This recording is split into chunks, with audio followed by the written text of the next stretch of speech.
Even if Fannie Willis is having a relationship with the special prosecutor, it won't change the fact that these people on trial will stay on trial.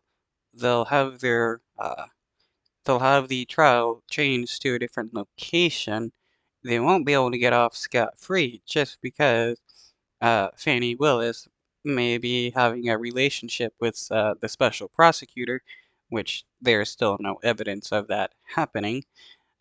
It's funny how the co-defendant and now Trump are trying to have their charges dismissed just because of this. Yeah, it's not going to happen that way. Trump facing legal fights on multiple fronts.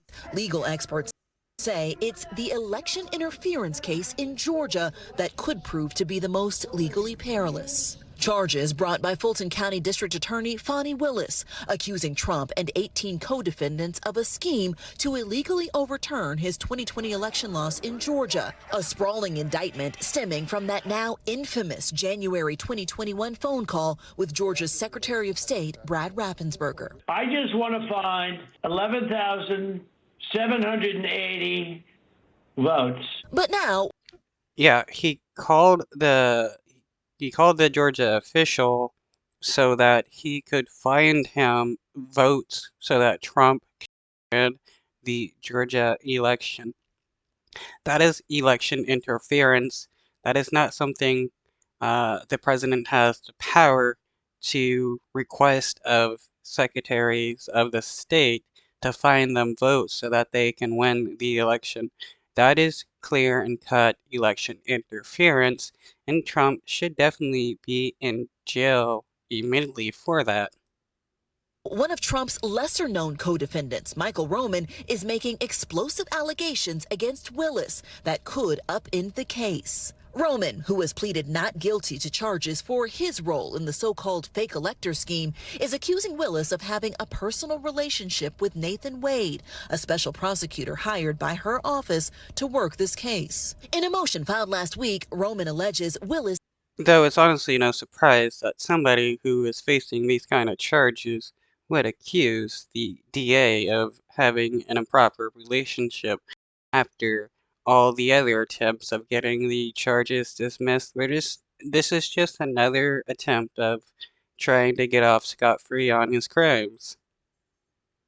Is profiting significantly from the relationship, claiming Wade paid for vacations for the two of them with money he was paid by Willis's office. Roman claims that should disqualify Willis and force the court to dismiss the charges entirely. The motion. But why should this dismiss the charges? That doesn't make any sense whatsoever. Notably, did not provide any direct evidence of these claims, only citing, quote, sources with knowledge.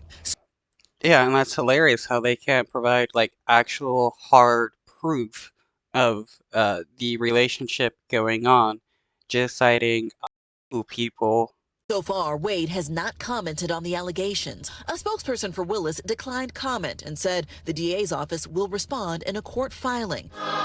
But over the weekend, Willis appeared to indirectly address the allegations while speaking at a church for a Martin Luther King Day celebration. I appointed 3 special counsel, as is my right to do, paid them all the same hourly rate. They only attacked one. First thing they say, oh, she gonna play the race card now. But no, God, isn't it them who's playing the race card when they only question one? In yet another twist, Willis has also been subpoenaed to testify in Nathan Wade's ongoing divorce proceedings. Willis is pushing back, seeking a protective order to stop that subpoena, accusing Wade's estranged wife Joycelyn of trying to harass her and damage her professional reputation. In a statement to Sometimes when people go through a divorce, they become very spiteful and will attack whoever they perceive to be the problem with their divorce. NBC News, an attorney for Joycelyn Wade said they had hoped to resolve the divorce fairly and privately, adding, but apparently Fulton County DA Fannie Willis would prefer to use her public platform. And in a new filing today, Joycelyn Wade cites bank records that show her husband paid for multiple flights for himself and Willis. On February. Okay, so the bank records say Fannie Willis and the bank statement that he paid for a ticket for Fannie Willis, because usually bank statements don't show like the name of a guest that you're buying something for.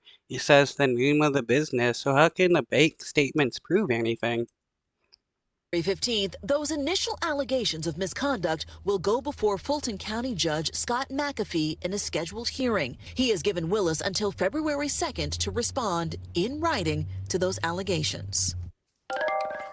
Blaine is joining us now outside the Fulton County Courthouse. Blaine, thank you for that breakdown tonight. So look ahead here. What else we know about these bank records and what you're hearing from legal experts on how real the concerns are here? Well, Hallie, as you heard, there is a lot to sift through when you kind of look at these allegations that have become this kind of unexpected detour in this Fulton County case. But as for those bank records, they were just brought forward today as part of a filing. 4 pages of records, credit card records to be exact. I've gone through all of them, and they list at least 2 flights, one that show Willis and Wade traveling to, or at least intending to travel to San Francisco, the other to Miami. So one person's bank statement listed the dude's name and Fannie Willis as buying tickets because, again, bank statements say the name of the company, not like the people buying tickets and stuff. That's just hilarious.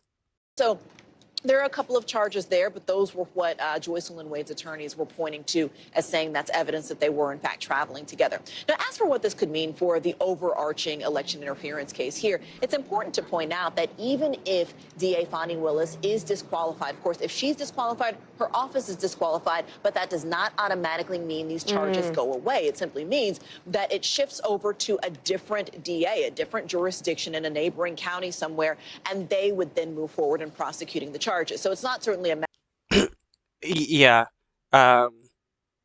What the co-defendant is accusing and trying to do is just to get his charges dropped, which is accusing the DA of having a relationship.